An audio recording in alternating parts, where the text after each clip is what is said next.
Hello नमस्कार साथियों, आप लोगों का एक बार फिर से स्वागत करते हैं आपके अपने यूट्यूब चैनल BHU वाले द हिस्टोरिका पर। साथियों, CVT PG 2023 का जो एग्ज़ाम है यह शुरू हो चुका है और NTA के द्वारा पहले फेज़ का जो एग्ज़ाम है वह सफलतापूर्वक करा लिया गया है 8 जून तक।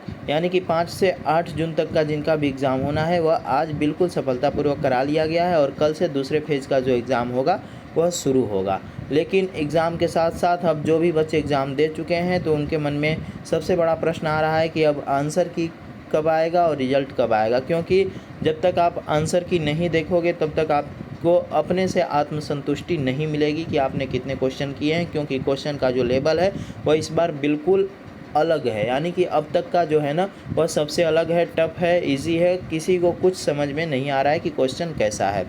तो देखिए भाई, आंसर की जो है ना CVT PG का वह कब आएगा, आज के इस वीडियो में हम आप लोगों को बताने वाले हैं। तो अगर आप हमारे चैनल पर नए हैं तो चैनल को सब्सक्राइब करना मत भूलिएगा, क्योंकि CVT PG से महत्वपूर्ण सारी जानकारियाँ हमारे द्वारा आप लोगों को दी जाती हैं।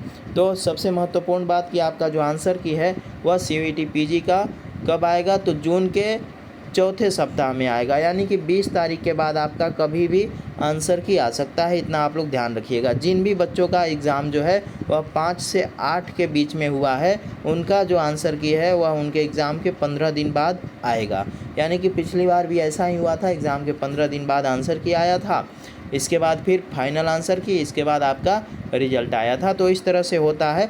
तो मैं इसमें बताऊंगा कि आंसर की कब आएगा, कैसे आएगा, प्रोविजनल आंसर की क्या होता है, फाइनल आंसर की क्या होता है। तो देखिए भाई, जब NTA अपना आंसर की रिलीज़ करेगा आपका CVT PG का, जो भी बच्चों का पहले राउंड में एग्ज़ाम हुआ हो, इसके बाद फिर दूसरे राउंड वाले बच्चों का करेगा, तीसरे वालों का करेगा।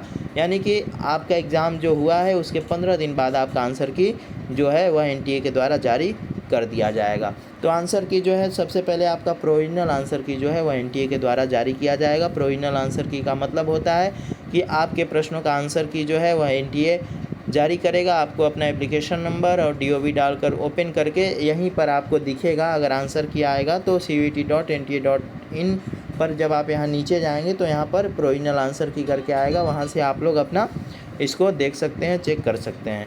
तो जब आप अपना एप्लीकेशन नंबर DOB डालकर इसको ओपन करके अपना आंसर की मिला लेंगे और आपको किसी भी आंसर में डाउट है कि हमने ए किया है तो मेरा वाला सही है और NTA के आंसर की में वह गलत है, तब आपको क्या करना होगा, क्लेम करना होगा। तो जब आप क्लेम करेंगे तो पर क्वेश्चन आपको 200 रुपये देना होगा और यह जो पैसे हैं ना आपको वापस फिर NTA के द्वारा से नहीं मिलने वाले हैं। तो इतना ध्यान रखिएगा, पर क्वेश्चन आपको 200 रुपये क्लेम करने के लिए देना होगा और यह पैसे फिर से दोबारा आपको वापस नहीं मिलने वाले हैं। इस बात का आप लोग विशेष ख्याल रखिएगा। और जब आप लोग अपना और इसका एक समय रहता है कि आप 3 दिन 4 दिन में क्या करिए, अगर क्लेम करना है तो कर लीजिए, वरना फिर मौका आपको नहीं मिलेगा और NTA अपना फाइनल आंसर की जारी करने के बाद रिजल्ट जारी कर देगा। तो इस तरह से कुछ होता है। तो आप लोग 15 दिन, यानी कि अगर जिनका एग्ज़ाम 5 को हुआ है उनका 15 दिन ले लीजिए, जिनका 7 को हुआ है उनका 15 दिन ले लीजिए।